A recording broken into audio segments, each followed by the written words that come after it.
Kas sina tead, miks üha suurem hulk Eesti ettevõtteid kasutab laotöödeks virnastajat? Võin sulle öelda, miks. Sest virnastaja on vastukaalu tõstukitest 3 korda odavam ning jooksvate kulude osas 7 korda soodsam. Virnastajaga mahub töötama ka kitsastes oludes ja virnastajat võib juhtida igaüks. Tule läbi laomaailmast ja vaata üle läheminfo laomaailm.ee. Kuku raadios välja öeldud seisukohad ei pea ühtima Kuku raadio seisukohtadega. Te kuulate Kuku raadiot.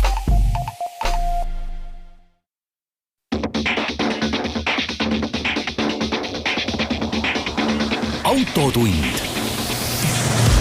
See on saade sulle, kui sul pole päris ükskõik, millise autoga sa sõidad. Tere head kuulajad, käes on 17. juuli autotund. Suvi on sume, sillerdab, aga meil on palju uudiseid ja põnevaid rääkida 4-rattaliste maailmast ja isegi veel rohkemate ratastega sõidukite maailmast.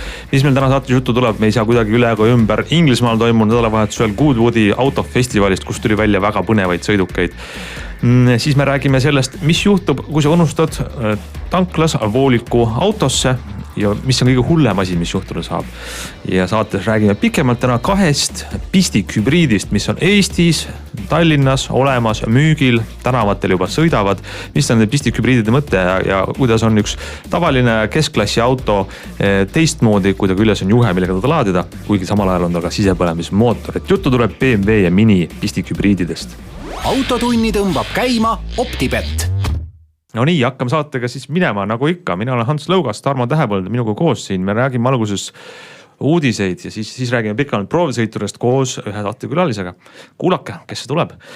Aga Tarmo, sa oled nüüd fikseerunud ekraani ette viimastel päevadel olnud, vaadanud liikuvat pilti ja võib-olla üks vähestest inimestest, kes ei ole jalgpalli MM-i jälginud, nüüd seda dramaatilisi lõppe, mis on nüüd viimasel nädalavahetusel juhtunud finaaliga ja 3. koha mänguga. Sina vaatasid ju teist asja. Sa vaatasid Goodwoodi festivali. Ja. Kas see on nagu auto? Mis jalgpall? Kas see on automaailma nagu MM? Ei ole. Selles mõttes on Goodwoodi kiirusfestival ehk Festival of Speed, mis toimub põhimõtteliselt mõisa või lordi aadliku hoovis. Eelmine nädal põgusalt rääkisime sellest. Pigem selline automaailma sõbralik kogunemine. Seal tehakse küll mäkketõusu võistlust ja seda võistlust tehakse kõikide autodega ja kõikides klassides. Paljud firmad teevad seda lihtsalt sellepärast või automargid, et oma autos näidata. Et ei sõidetagi aja peale, mõned lähevad, et saaks ikkagi kõige parem aja. Mis on eriti kihvt vaadata, kui tuleb mööda seda mõisaalleed heinapallide vahelt, näiteks Volkswageni Pikes-Peaki mäkketõusu võistluse võitnud elektriauto, mida on üks maailmas arendatud mitu aastat või siis hiinlaste NIO EP9. Need kõik olid kohal seal tõesti. Jah, tulnud nagu lihtsalt kuskile maale suve, põhimõtteliselt ütleme niimoodi, superautode suvepäevad. Mõtlesin välja. Päris hea, superautode suvepäevad Inglismaal siis oli. Ja sellest segasin sulle vahele, et on mitu aastat juba live stream ja ma lihtsalt sellisel aeglasel suvepäeval kontoris panin meil on need suured telekad, kus me pidevalt jälgime, kui palju meil külastajaid on. Lülitasin ümber ja panin sinna selle streami omal käima. Ja see on selline väga ühtepidi tööviljakust pärssiv, teistpidi jällegi innustav, et sa vaatad terve päev, kuidas väga ägedad ja ilusad autod sõidavad ja ennast näitavad ja intervjuud ja...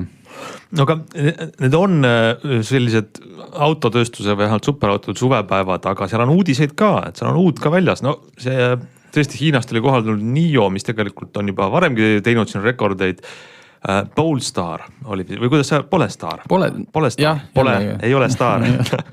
Polestar on nüüd, Polestar 1 oli seal esimest korda ametlikult väljas ja see on uus automark ju. Sest tal ei ole eesliidet ega järeliidet, selle auto nimi, mark on Polestar. Just, aga kuigi tegelikult on ta Volvost välja arenenud, et see on viimasel ajal trendikas, et ettevõtted, kes siiani kasutasid oma sportmudelitel kas siis oma tehase poolt tehtud tuuningut või oli nii-öelda ihufirma, kes tuunis ametlikult tehase autosid, nagu näiteks siis Mercedesel on AMG osakond, Brabus ja siis Volvol oli Polestar. ja nüüd kogu selle elektrifitseerimise vaimustuse käigus tõsteti Polestar eraldi brändiks. Seati Cupra näiteks on sama asi. Aga meil ei sõida ringi Cuprat, on ju? Veel ei sõida. Aga tuleb, jah? Ja, tulevad. Esimene tuleb sügisel välja, on Ateca linnamaasturil põhinev Cupra. Tulebki Cupra Ateca, sportlik mudel, ei ole enam ees seda Seati, ei ole seal...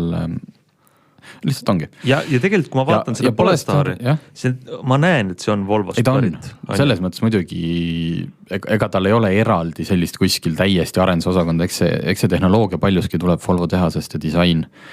Aga müüakse Polestar ühena. Elektriauto, täis elektriline. Ja väga sportlik. Jah, kupeekerega. Ta ei ole 600 hobujõudu, et see on ikkagi Just, et ta ei ole päris ilmselt, kui meil oleks Tesla Roadster väljas, et ta ei ole päris nii võimekas, ta on pigem selline Grand Tourer stiilis natuke suurem, mugavamaks sõiduks pika sõiduvälbaga või sõiduulatusega. Ja siis tulid seal ka mõned hoopis nagu teist sorti veidrad sõidukad välja, nagu Aston Martin, no me teame, igasugused DB-d liiguvad siin meilgi ringi ja nagu väga silmailu, aga siis tuli välja süke Aston Martini Signet on vist õige hääldatav, et C ja Y-ga alguses. Signet, kõlab nagu Skynet Terminaatori filmist. Aga sa arvad, see Signet ei ole otseselt uus mudel? Ei ole. Aga küll on uus, et ta on siis võimsama mootoriga, aga ta ei näe välja üldse nagu Aston Martin. Kirjelda kuulajatel, mis asja see on? See suvepäevade formaat selles mõttes läheb edasi, et eks autotootjad ise teevad ka seal seda asja võtavad vabalt ja kujutate neid suvepäevi, kus iga seltskond peab esitama näiteks mingi lõbusa teatritüki või laulupala. Nii on, jah. Just, siis Aston Martin muude asjalike autode hulgast tuli välja oma Sygneti V8 versiooniga. Sygnet on ülimini auto, kes teab, milline on Toyota IQ, siis kujutab ette, et Sygnet näeb välja peaaegu täpselt samasugune, see on tõesti smart mõõtu auto, mida omal ajal mõned aastad tagasi, kui see Sygnet turundati siis sellise autona, mille sa saad näiteks oma superjahti sisse peita, et superjaht, kui nad on vähegi suuremad, siis seal sees on tavaliselt ka mõni auto. Et Sygnet näiteks oli selline, mis mahub hästi superjahi sisse. Et sa sõidad Monacosse või mõnda muusse neid Vahemera kuurortlinna ja tahad sõita näiteks sadamast oma lemmikrestorani ja jalgsi on jõudsalt tüütu, palab vastik. Sportautot isegi võib-olla väga rikas inimeseks hetkeks ei taha käima ajada, siis ta võtab oma väikse smartmõõt, aga ta on ikkagi Aston Martin. Ja nüüd nad panid Sygnetisse V8 mootori. Üle 400 hobujõu. See väike seljakott auto, mis on nagu püssikuul. Põhimõtteliselt kummutile paned V8 sisse, et ega loomulikult see müük ei tule, see on tohutute kerelaienditega ja ilmselt saab olema selline näituse ja lõpuks läheb Aston Martini muuseumisse. Ma ei tea, kas nad on öelnud, kas see müüakse mõnele õnnelikule omanikule. See on see, et inseneridel tihti on ka vaja aeg maha võtta. Et sa ei saa seal lõputult päevade kaupa tuunida ühe superauto mingit piduriklotsi. Seda tahab naljaga teha ja siis neile antakse vabad käed ja palun. Ja siis on selline festival nagu see Goodwood, kus just, siis kõik saavad näidata neid asju ja võrrelda ja hästi sõbralik ja tore koht. Ma tahan sinna kindlasti minna varsti. No seal oli veel igasuguseid, nagu sa ütlesid, robokaare ja autonoomseid sõidukeid. Ise juhtiv vana aeg, vist oli 1965. aasta Mustang on tehtud ise juhtivaks. Või siis see sama robokaar, mida sa mainisid, mis näeb välja selline ülifuturistlik vormeli auto, mis üks mäng on arvutimäng, ei tule see nimi meelde, kus isegi film tehti sellest hiljuti, kus hästi kiiresti sõidavad tulevikus siuksed noolekujulised. Ja ei tule samuti meelde, ma tean seda täpselt, mis sa mõtled. Et selline autonoomne robokaar oli seal kohal ja mulle jäi meelde sealt torkas silma veel üks väga-väga veider sõiduk, aga me teeme siia väikse pausi ja siis räägime uudised edasi.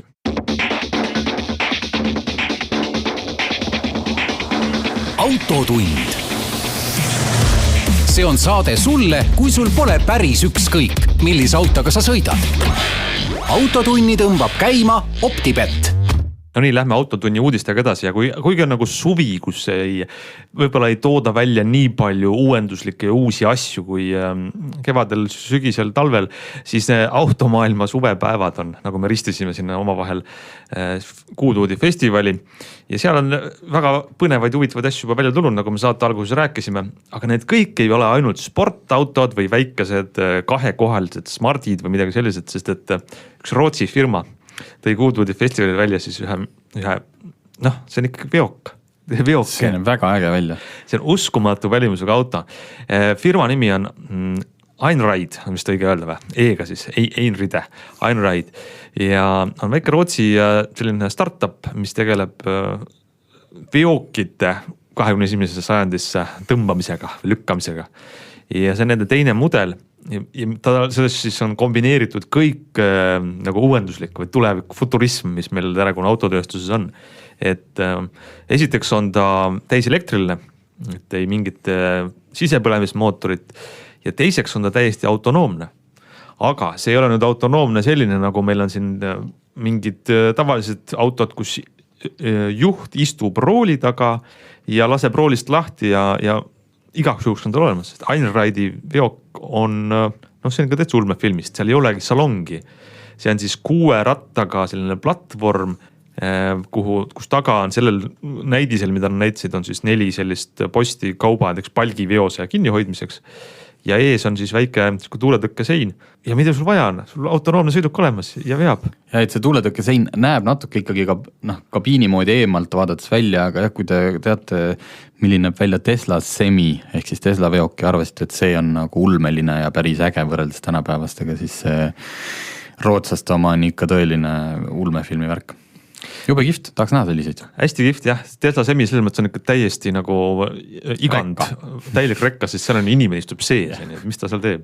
Aga miks sul vaja on? Ühed kohast panevad mehed opereerivad masinad, tõstavad kauba peale ja teisest tõstavad maha. Ja tegelikult see ju hästi palju isejuhtimist põllumajanduses on juba mitu aastat kasutusel. Et traktor on ju piirad, nagu robotmuruniit ja saab ju su hoovis paljudel inimestel toimetab terve suvi läbi. Nii et sa ei pane seda suristajat tähelegi. Täpselt. Ja samamoodi töötavad suured traktorid põldudel. GPS on peal, ta antakse hommikul keegi lükkab ta nii-öelda põllule ja ongi kõik. Et piiratud aladel isejuhtimine on täiesti toimiv ala juba. Ja täpselt seda tähendab ka see, mida nad ütlevad, et ta on 4. taseme siis autonoomne, et kasutavad seda Nvidia arendatud isejuhtimustehnoloogiat. 4. tase näeb seda, et ta on täiesti autonoomne ja vaja üldse inimese sekkumist piiratud alal on ju. Et level 5 on see kõige kõrgem tase, siis kui on nagu ükskõik kus. Nii et ka selliseid sõidukeid on seal näha, et täitsa uskumatu. Aga kui me nüüd korraks räägime veel, mis on siin automaailmas suvisel ajal uut olnud, peame veel rääkima väga kiiretest ja kallitest ja eksklusiivsetest autodest. Bugattil on uudiseid. Bugatti, ta küll seda Kuudvoodil välja ei too, aga ka selline suvepäev tüüpi asi natukene, et Bugattil on tootmises praegult üks mudel, Bugatti Chiron, mis on automaailma tipp, 1400 hobujõuline ja samas väga igapäevaselt kasutatav auto, kõikide mugavuste ja luksustega. Kas on igapäevast kasutatav? No selles mõttes teda ikkagi jah, et ta ei ole selline mingi hardcore võidusõidu auto jah, et kus sul on kõik raadiod ja asjad välja kakutud ja iste on 1 millimeetri paksu need kaalu säästa. Ta on mugav selline Grand Tourer, lihtsalt jaburalt võimas. Aga kuna selliste autode arendusfaas on nagu, ütleme, väga pikk, et nad ei saa tuua järgmine aasta juba Chironi uut mudelit ja siis, aga sa pead värske püsima ja inimestelt on raha kätte saada, sest teisel mehel juba Chiron on olemas, siis tuuakse välja Divo nimeline Chiron, mis on mootori mõttes täiesti sama, aga seal tehakse teda tublisti kergemaks, lisatakse aerodünaamilisi elemente, loomulikult sisu on erimudelile omane ja kõik, sellist asju tehakse tihti. McLaren, Ferrari, kõik teevad oma superautodest veel eriversioone, mis Divo puhul on kummaline, et mitte kummaline, erimärkimisväärne on see, et kui tavaline Chiron maksab ligi 3 miljonit eurot, võtame siia sinna, 3 miljonit, siis see, kui sa teed teda natukene kergemaks, lisad natukene elemente, tehnoloogiliselt jääb auto samaks, mootor kõik. No ma pakun 500 000 tuleb ikka juurde. Tuleb. Sinna tuleb juurde, selle hind hakkab olema umbes 6 miljonit eurot. 2 korda rohkem. 2 korda rohkem. See ei ole niimoodi, et see on nagu 2 korda parem või isegi 1,5 korda parem auto. Ta on lihtsalt Chironi võimekam erimudel, aga see on selline naljaks, et seal maailmas see ei oma mingit tähtsust, neid toodetakse 40 tükki. See tähendab seda, et kui sul on hetkel see 6 miljonit olemas, siis sa ostad selle ära ja 20 aasta pärast paned sa selle näiteks 15 miljoniga oksjonile ja joostakse tormi. Nagu näiteks praegult on see 90-ndatel välja antud McLaren F1 sportauto, mitte vormel. Ta maksis toona nii jabura hinna, et kõigil oli suu lahti, kuidas saab uue auto eest nii palju küsida, mis siis, et see on maailma kõige kiirem ja niimoodi ja kui sa selle tookord selle raha leidsid, siis praegult sa oled selle juba ikka väga mitmekordistanud. See on äriline otsus, et sa ei saa võtta seda niimoodi, et ma maksan 3 miljonit rohkem selle spoiler ringi eest. Sa maksad selle eksklusiivsuse eest. Jõuame siia uudiste osa lõppu veel rääkida sellest, mis su investeeringuga võib juhtuda, kui sa ei ole ettevaatlik ja selle võib igaühega juhtuda, kes ei ole ettevaatlik. See on tegelikult õpetlik lugu ka meile, meil küll nii palju neid autost ei sõida. See on lugu Ameerikast. Lamborghinist, mis sellega juhtus? 2 Lamborghini omanikku, üks Huracan Performantega, mis on jälle kiirem versioon Huracanist ja teine Gallardoga osalesid ühel järjekordsel sellisel, ma pakuks, et pool illegaalsel võidusõidul, aga see ei oma siinkohal tähtsus, igatahes tulid sõidust. Läksid tanklasse ja tahtsid tankida ja maksta, aga kaardiautomaat ei töötanud ja selles mõttes automaat ja läksid sisse tankima. Lähed sinna töötaja juurde? Jah, kassasse. Ja nii kui nad sisse jõudsid, nägid nad väljas tulekera tarkade inimestena. Õnneks nad ei jooksnud oma autot niimoodi vaatama, vaid jooksid tanklast eemale, filmisid. Ja mis selgus, et nende kõrval olev parkinud Chrysleri väikebuss sõitis minema kogemata voolikpaagis. Tõmbas vooliku lahti. Selles mõttes me oleme seda kirjutanud, et tanklad ei plahvata nii nagu filmis. Ja. Aga see osa kütusest, mis on vooliku sees, et see lendab sealt ikka välja. Ja mida Murphy oma seadustega ütleb, et kui midagi saab halvasti minna, siis ta ka läheb. See vooliku sees olev kütus lendas Lamborghini mootori kattele. Ja see on väga kuum koht. Aha. See esiteks ei ole väga kaetud ja kõik see lahvatas põlema. Niimoodi, et lihtsalt nii loll juhus, aga auto põles maani maha. Teine see Gallardo, mis on vanem mudel, oli lihtsalt tahmane. Siis... Sellest on ka väga dramaatilised fotod olemas tõesti. Ja mõelda, et tänapäeval on ju see sisepõlemas mootorid on olemas meil üle 100 on ju, et kõik tanklad on nii turvaliseks tehtud, autod on nii turvaliseks tehtud. Aga selline olukord, kus on esiteks kuum auto ja teiseks on puhas kogemata. Et põlema lähevad need kütusaurud, et tähelepanu siis käid tanklas, siis kõige hullem asi, mis juhtud saab, ei ole see, et sa pead selle vooliku kinni maksma, vaid kõige hullem on see, et sa paned kellegi sportauto põlema. Mina olen ühe korra voolikuga ära sõitnud. Sul on see juhtunud, jah? Minul on juhtunud, jah. Ma magasin sisse, ma hakkasin ühte kohta hiljaks jääma, kus ma kindlasti pidin, sest teised inimesed olenesid minust. Ja loomulikult oli paak tühi, sõitsin tanklasse, naksti paak täis ja minema. Ja siis kuuled mingi raksakas. Nii. Ja mul oli ikka kiire, selles mõttes tankla omanikud väga mõistlikud, ma jätsin oma ID-kaart dokumendi sinna, et ma tulen tunni aja pärast tagasi, klaarime ära. Näete, siin on minu dokument ja ei väga mõistlik. Ja avaldad ka, palju sul siis rahakott kõrgemaks läks? See oli krooni ajal, aga see oli tegelikult väga vähe, sest tegelikult ta rebis ainult kinnitusest lahti, et ega seal ju, ma seda tankuri automaati pikali ei tõmmanud, et see on ikkagi nii turvaliseks tehtud. Aga vaadake, kui tanklast lahkute, et kellegi kallist sportautot maha ei põleta. Vot, väga tore õpetussõna meie uudiste osa lõpuks. Teeme siit väikse pausi ja siis räägime edasi.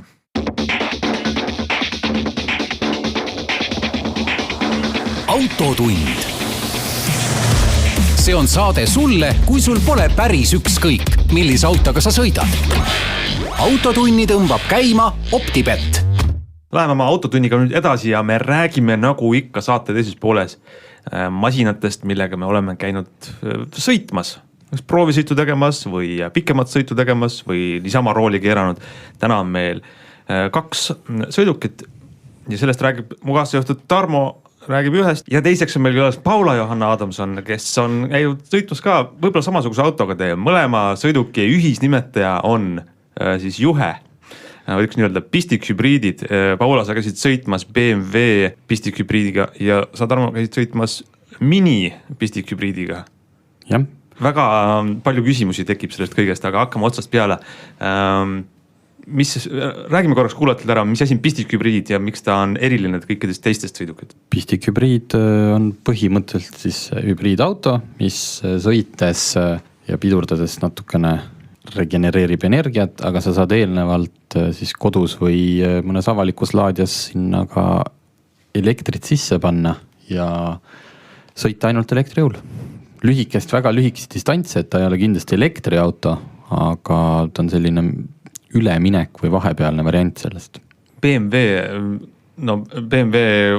mark seostub kõige muuga kui sellega, et sa sõidad natuke elektrijõul ja siis laed oma autot. Räägime esimesena BMW-st, tundub lihtsalt natukene ebatavalisem. Mis mulje see auto sulle jättis, kui sa nüüd sellega oled sõitnud, et oli see tavaline BMW või midagi teistsugust? No ta kindlasti positiivne on see, et ta on ikkagi tavaline BMW, et tal on lihtsalt lisaks see väike aspekt, et sa saad oma 30 kilomeetrit selle elektri peal ka sõita. Aga kindlasti pikemateks sõitudeks ei ole väga vahet. Ainus vahe ongi see, et kui su elekter otsa saab, siis sul on äkitselt ikkagi 2-liitrine mootor, mitte enam siis 3.0, mille ta siis koos elektrimootoriga nii-öelda välja annab. Nii et see sõitsid, seal mudel oli 530 E siis. E tähendab seda pistikhübriidi ja elektriautosid ja BMW ei tee. Tähendab siis sellist 5. seeria suurt. Sellist mitte, jah. Aga see suur auto, ometi ta sõidab siis elektri- või hübriidrežiimis. Kuidas? Et, oli sul nagu tunne ka, et ta tegelikult ei ole siis päris tavaline BMW? Ma pean ütlema, et ma ei ole sõitnud 530i-ga, seega ma päris niimoodi ei oska võrrelda, aga see e-boost, kui ta on ja eksisteerib, siis ta ikka läheb edasi päris korralikult. Kuidas see e-boost töötab? Ta töötabki niimoodi, et ta laeb enda akut ja siis ta kiirendusel kasutab seda, et olenevalt sellest, kuidas sa oled sättinud, kas sa tahad seda akutaset hoida mingiteks kindlateks sõitudeks või teda kasutada siis kogu aeg sõidu ajal. Aga mõtlen, et kui sa nüüd kiirendad sellega, kas ta siis kiirendab selle, elektrimootor teeb tööd vaikselt või teeb ta koos bensiinimootoriga, et 2? Teevad koos tööd ikka. Kas see annab ka siis efekti, et see auto on siis mõnes mõttes nagu parim mõlemast maailmast või? Et ta on sisepõlemisjõud ja elektrimootori jõud ja on kuidagi tunda seda midagi veel erilist. Ja 30 kilomeetrit on. Et see on siis elektriga sõidulatus, jah? Jah, umbes nii. Ja umbes nii ta oli ka. Jah, et miks me nendest autodest niimoodi koos räägime, need mõlemaid ju müüb Eestis sama koht, Inchcape ehk siis BMW ja mini esindus. Ja neil mõlemal olid korraga need proovisid autod saadaval, läksimegi samal hommikul, võtsime juhtme küljest ära kõigepealt BMW-l, siis minil ja sõitsime eri suunas minema. Et tahtsimegi proovida, et kuidas sellise hübriidiga elu on ja kas on ka mingit vahet, et kas sul on ikkagi selline suure kere, suur luksussedaan või siis, see mini ei olnud ka, nimi on eksitav, et mini tegelikult oli see mini linnamaastur ehk Countryman 4-veoline, mida on siin aastatega ikka päris suureks juba venitatud. Ja kummalisel kombel ka minil oli see sama sõiduulatus elektri peal on, kui ma hakkasin sõitma, ta näitas, et 33 kilomeetrit. Ja toimib selles täpselt samamoodi, et ma saan lülitada, minil on need ägedad siuksed lennukistiilis lülitid, et kas ainult e-drive, ehk siis sõidab elektri peal, see režiim, kus ta ise mõtleb, mis mulle kõige parem võiks olla. Mis see siis tähendab, et mille järgi ta võiks seda otsustada või kuidas auto käitub? Et kumb parem on? Ma ei tea, ta ilmselt arvutab lihtsalt, et kui palju ma hetkel kiirendan, kas ma sõidan stabiilselt, kas see on maanteesõit, kas see on linnasõit. See ilmselt on siis niimoodi, et ja siis on see siukene režiim, kus ta maximum battery save, ehk siis ta pigem kasutab sisepõlemismootorit ja võimalusel laeb kogu aeg akut kõikide pidurdamistega. Et see idee peaks siis olema selles, et sa hommikul, ütleme, sa elad sellises kohas, kus sa saad autot laadida, sa oled öösel täis laadinud, sõidad, ma ei tea, näiteks 20 kilomeetrit linna on sul vaja. Sõidad siis selle, kas siis automaatrežiimil, kus ta ise otsustab või sõidad sellel power režiimil ja siis jõuad linna, kus on palju ummikuid, palju tiksumist niisama, siis lülitad elektri peale ja siis suhistad. Või kui sul on piisavalt vähe oma tööle, siis sa võidki ainult suhistada. Jah, hommikul laed täis ja ainult suhistad. Okei, aga see on hea teooria.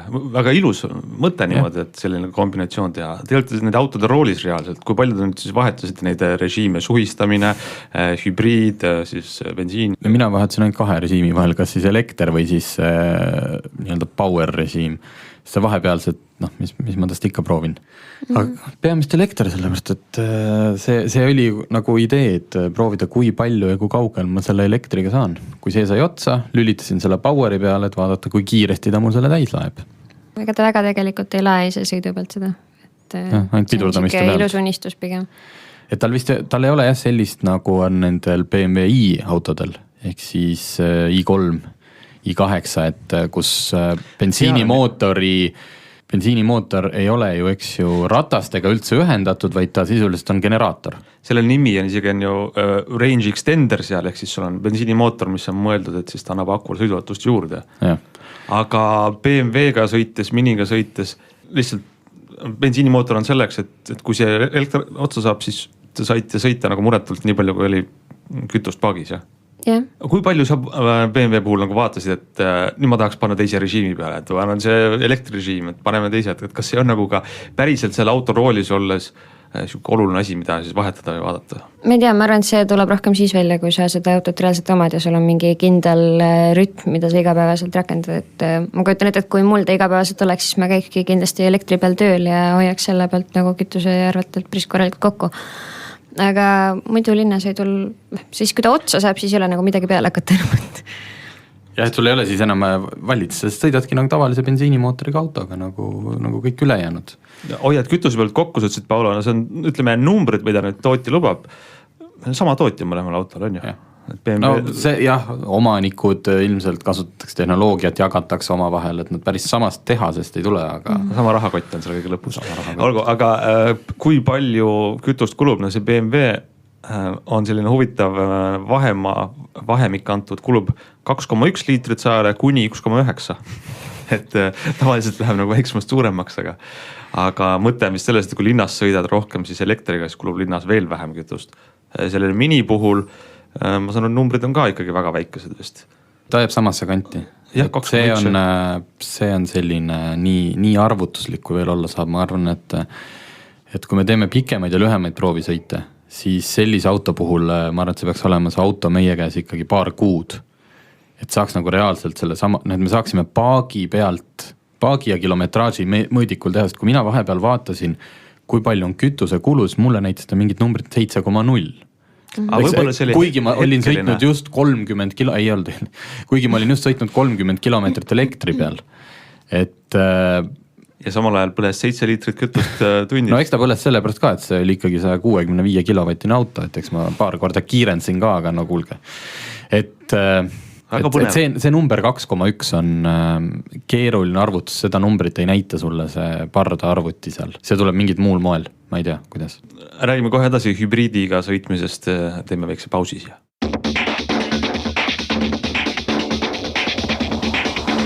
Autotund. See on saade sulle, kui sul pole päris ükskõik, millise autoga sa sõidad. Autotunni tõmbab käima OpTibet.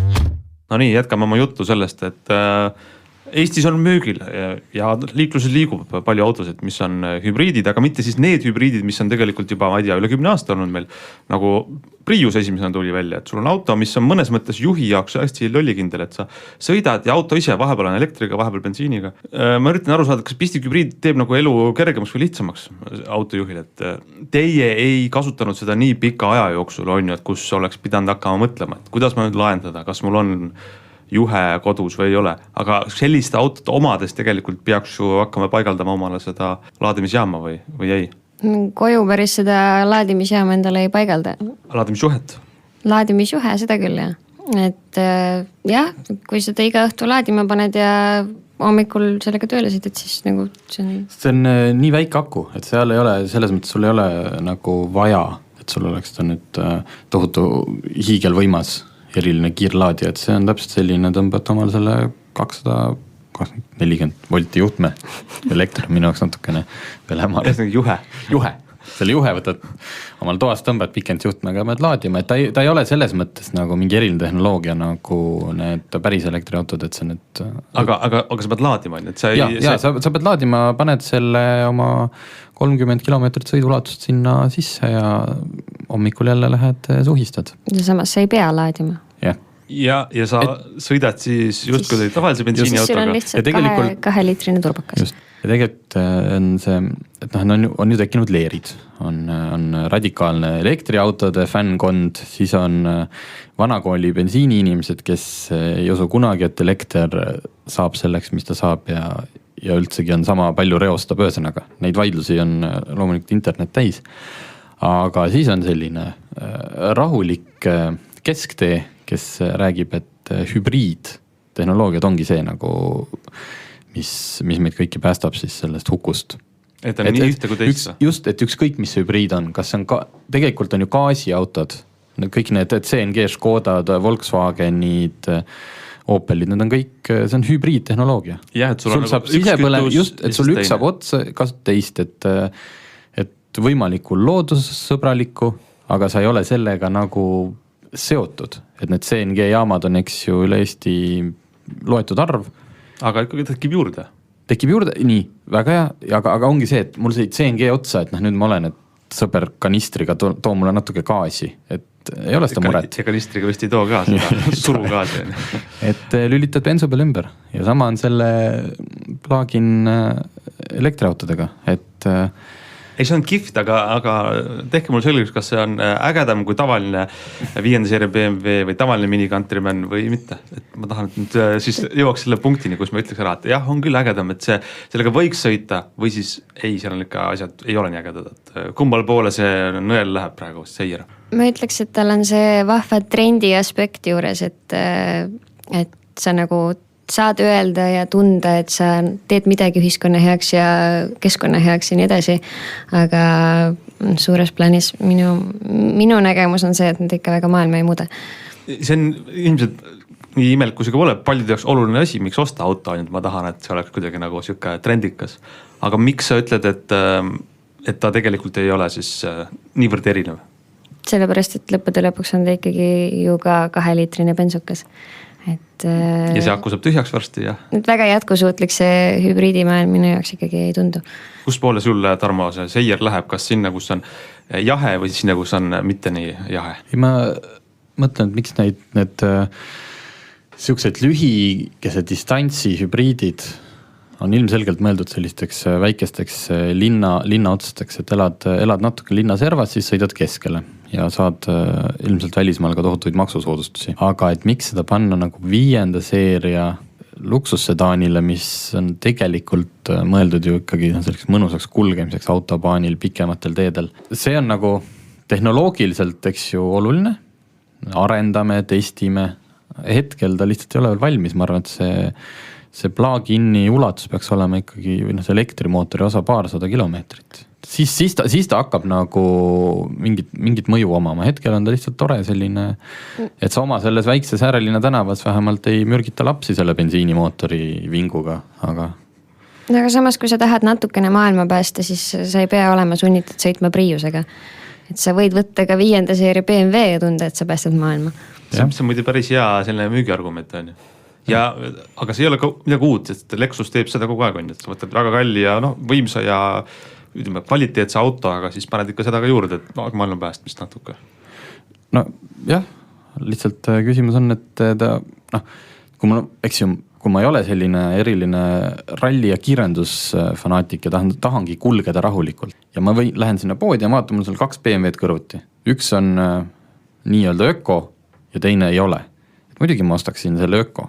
Ainuke jama on see, et see öko maksab mulle 6000 eurot. No võt, see hind, millest me ei ole jõudnud veel rääkida, aga te olete maininud paar korda, et see valik on samasuguse teise sõsaraga võrreldes, nagu BMW näiteks, mis oli 530 on ju.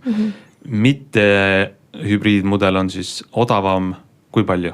6000 eurot. 6000 eurot. Aga see on osades riikides on see natukene ilusam, et mõnes riigis on nad lausa sama hinnaga ja sa saad hübriidi pealt veel mingit kompensatsiooniga, et siis ta kindlasti on hästi mõistlik valik. Ja see on isegi teretulnud, et BMW nagu annab võimaluse siis, või nad paneb nad nagu sama hinnaga müüki. Et Eestis lihtsalt ei ole sellega väga vedanud. BMW-ga, vabandust, Miniga sama seis ju. Jah, just, et see maailma päästmine vajab natukene esialgu veel abi, kuniks need tehnoloogiad teevad auto kallimaks. Jah, Mini puhul vaatan, sendi pealt 5000 eurot maksab see pistikhübriidi siis osa seal. Aga täpselt. Et kuidagi pidi näiteks Lexuse puhul juba see, tal ei ole küll plug-in hübriidid, on need hübriidid, võib-olla on see turundusnõks, võib-olla Lexus maksab ise selle vahe kinni, tehas või tootja, on enamjaolt hinnakirjas isegi odavamad on need hübriidid, ma ei tea, kas on turundus või on nad lihtsalt selle oma Toyota aastatega nii hästi välja arendanud, et neil on juba mastaabiefekt tuleb sisse. Aga mulle täitsa tundub, et see võib olla see, et meil on 2 autot, üks on kallim toota, kuna see on rohkem neid jubinaid küll ja see on see kogu pistikhübriidi osa, aga me selle kallima osa eelarve tõstame turundusosakonna eelarvesse. Et see on turunduskulu, aga müüme sama hinnaga autosid, sest et roheline, äge. Ja tõesti, ühesõnaga meil kokkuvõtte praegu tundub olevat see, et huvitavad autod, natuke trendikad, natukene aitad ju keskkonda, aga Eestis, kus ei ole meil praegu mitte ühtegi sellist maksusoodustust, siis on ikkagi asi kallim. Jah, selles mõttes, et tehniliselt ei ole neil mitte midagi viga, selles mõttes ei olnud niimoodi, et see elekter kuidagi ei töötaks või segaks või sa ei tunne seda. Ja siis on see hea võimalus, kus vajutad nuppu ja siis sõidadki sul ütled sõpradele, need elektriauto on. See kõik on hästi, kõik toimib, lihtsalt kütuse mõttes sa seda eales tagasi ei teeni, ma arvan seda 6000 eurot. Aga kui sa oled, ma ei tea, sul raha on või sa ostad ettevõtte autoks ja saad öelda, et ma olengi loodussõbralik, kasutan ainult taaskasutatavaid materjale ja miks mitte. Et kurb ongi lihtsalt see, et kui plug-in maksab 6000 eurot rohkem, siis pigem ikka mõtled selle peale, et kui ta juba on 5 seeria, siis tahaks sinna varustust ja varustus ka maksab, et pigem võtad siis selle 6000 eest varustust ja ei hooli nii väga keskkonnast. Mul tundub ka, et see ei tööta ilmselt selline ostupsühholoogia, et ma ostan, et võtame siis juba kallima ja ainuke viis, kuidas see saab töötada tõesti, et siis ühiskond ehk siis riigi mingi maksusoodustuse näol ühiskond soodustab, et näed, et maksame kinni sul selle osa. Sellisel juhul on isegi see, et kui plug-in maksab vähem, siis sa pigem võtad sinna varustust juurde ja lõpuks maksad sama palju, et ma arvan, et siis see isegi ei, et see pigem nagu sa langetad selle valiku küll, et sa võtad plug-in ja aga vähemalt sa saad selle vahest nagu varustust võtta ja lõpuks sa maksad ikka sama palju. Selles mõttes 2 eksootilist autot, vähemalt praegu oli Eestis pistikhübriidid, küll aga kindlasti sillutavad meile teed tulevikku. Selline oli tänane autotund, aitäh kuulamast ja järgmise nädalani.